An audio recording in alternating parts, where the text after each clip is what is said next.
اینکوں والے کھڑے ہو جاؤ. نہیں تم نہیں, پچھلا اینکوں والا. السلام علیکم پیار ضرور.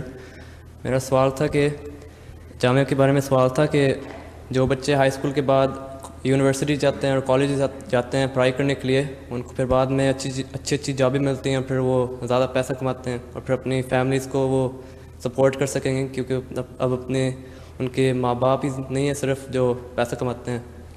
تو جو بچے ہائی اسکول کے بعد جامعہ جاتے ہیں ان کو جامعہ سے وہ اتنا زیادہ پیسہ نہیں ملتا, تو پھر وہ کیسے اپنے فیملیز کو سپورٹ کر سکتے ہیں؟ بات یہ ہے کہ ماں باپ نے اگر تو وقف اس لیے کیا تھا کہ میرے بچے کو وقف نو کا ٹائٹل مل جائے گا اور بس چھٹی ہو گئی, تو پھر تو ٹھیک ہے, فیملی سپورٹ کرو. اگر وقف اس لیے کیا تھا کہ حضرت مریم کی والدہ کی طرح وقف کیا تھا کہ جو کچھ میرے پیٹ میں ہے میں وقف کرتی ہوں, دین کی خاطر دیتی ہوں, انہوں نے یہ غرض نہیں رکھی تھی کہ دنیا کمائے گی, انہوں نے کہا تھا دین کمائے گا. جو دین کمانے والے ہوتے ہیں ایک طرف دیکھنا ہوگا. اگر وقف نہ ہو تو یہ دیکھ لو کہ تم نے وقف کرنا ہے, تو پھر دنیا کو بھول جاؤ. پھر یہ بھول جاؤ کہ والدین کو سپورٹ کرنی ہے. کوئی والدین کو سپورٹ کرنے کے لیے دوسرے بچے ہیں وہ کر لیں, اور اگر کسی کے والدین اتنے غریب ہیں یا ایسے حالت میں ہیں کہ اور کچھ بچے بھی نہیں سپورٹ کر سکیں, تو پھر وقف نو جماعت کو لکھ کے اپنے آپ کو وقف سے فارغ کر لے اور پھر دنیا کمائے. ٹھیک ہے, نہیں تو اصل وقف نو وہی ہے جو جماعت کی خدمت کر رہا ہے اور اس کو پیسے کا کوئی لالچ نہیں ہے اور اس کو اس سے کوئی غرض نہیں ہے کہ پیسے آتے ہیں کہ نہیں آتے. ٹھیک ہے, اور وہ وہی ہیں جو وقف زندگی کر کے یا مربی بن کے مبلغ بن کے جامعہ میں پڑھ کے دین کی خدمت کر رہے ہیں, یا بعض ایسے بھی ہیں جو ایم ایس سی کر کے پی ایچ ڈی کر کے وقف کرتے ہیں, کوئی اسکول ٹیچر لگے ہوئے ہیں یا کوئی اور جگہوں پہ کام کر رہے ہیں جماعت کے. بعض انجینئرز ہیں, قادیان میں ہمارے انجینئر ہیں, ربا میں ہیں, اور پڑھے لکھے لوگ ہیں, ڈاکٹرز ہیں, وہ بہت تھوڑے پیسے لیتے ہیں. ایک ڈاکٹر جو ہو سکتا ہے انڈیا میں بھی پاکستان میں بھی وہ اگر باہر جاب کر رہا ہو یا پریکٹس کر رہا ہو تو 2-3 لاکھ روپیہ روز کے کمائے, جبکہ جماعت کا کام کر رہا ہوتا ہے تو اس کو چند ہزار روپیہ مہینے کے بعد ملتا ہے. ٹھیک ہے, تو وقف یہ ہے کہ دین کی خدمت کرنی ہے, دنیا کو نہیں دیکھنا. اس لیے سپورٹ کا تو سوال ہی نہیں. ہاں اگر سپورٹ کرنی ہے, ماں باپ کے ایسے حالات ہیں تو جماعت ظالم نہیں ہے, نہ خلیفہ وقت کوئی ظلم کرتا ہے. اس لیے اس شخص کو کہے گا اچھا تم ٹھیک ہے, تمہارے حالات ایسے ہیں, تم اپنے ماں باپ کی خدمت کرو اور وقف سے تم فارغ ہو.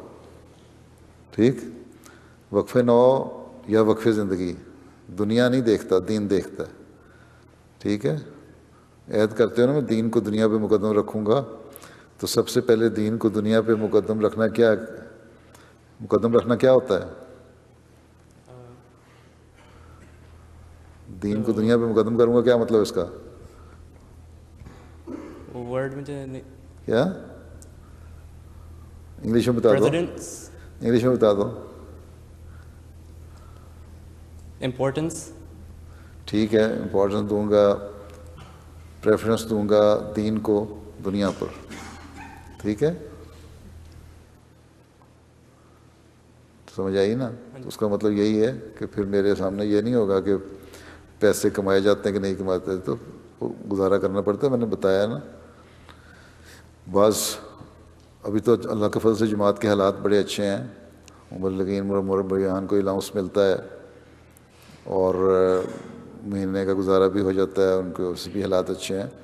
جو پرانے ہمارے مبلغین گئے تھے وہ تو ایسے وقف کر کے اس طرح گئے تھے جس طرح رہتے تھے. بعض پرانے مبلغین نے مجھے بتایا ہوا کہ وہ بریڈ خریدتے تھے اور 1-2 سلائس تو اس کے لے کے نا, تو سالن کوئی نہ ہوتا تھا, صرف پانی کے ساتھ کھا لیا کرتے تھے, یہی ان کی کھانا ہوتا تھا. تو یہ وقف ہے.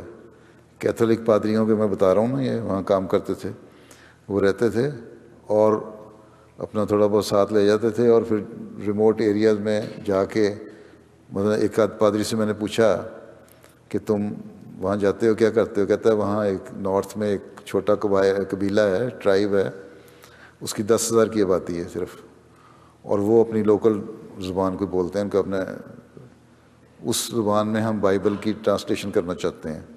تو میں وہاں جاتا ہوں، انہی لوگوں میں رہتا ہوں، اور جو وہ کھاتے ہیں وہی کھاتا ہوں، اسی طرح زمین پہ سو جاتا ہوں، اور تاکہ ہم ان کی زبان سیکھ کے تو بائبل کی ٹرانسلیشن کریں. تو یہ روح ہونی چاہیے وقف زندگی کی. پیسہ کمانا روح نہیں ہے وقف زندگی کا.